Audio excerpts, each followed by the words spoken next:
now currently it is more for my own art and my own ideas, so it's slightly different. Yes, making something from nothing, it's true, they all come in as illusions or ideas in your mind, and then you draw them maybe, and then you start sculpting.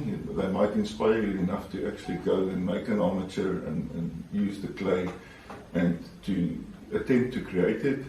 And I must say, in the end, it is very rewarding to see what the impact is of the work when people view it and they go, wow, oh, this is beautiful.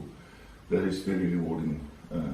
To see that your message that you received in the beginning is now being accepted by people, and it actually has a positive effect on them. Why nature? I think for me, all the answers to art is in nature. All the ratios, the relationships. When we look at nature, normally it is naturally beautiful. Sometimes when we try to use nature in our art, we realize how difficult it is because we don't necessarily get the ratios right. We don't necessarily get the proportions right. And then if you look at it, you think something is not right. So nature is the place where we study. That's our study field. That is my university. My university is nature. And I look into nature, but not only nature. I don't want to separate people from nature. The human body and the human psyche is it nature, is it not?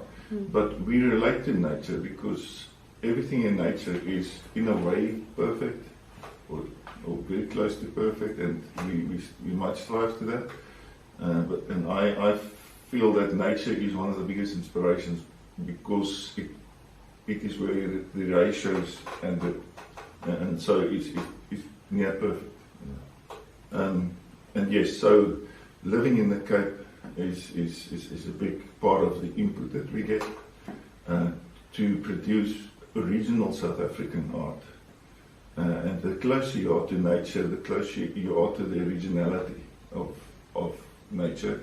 And then your art, hopefully it spills into your art. And then when people look for a piece of original South African art, that is it.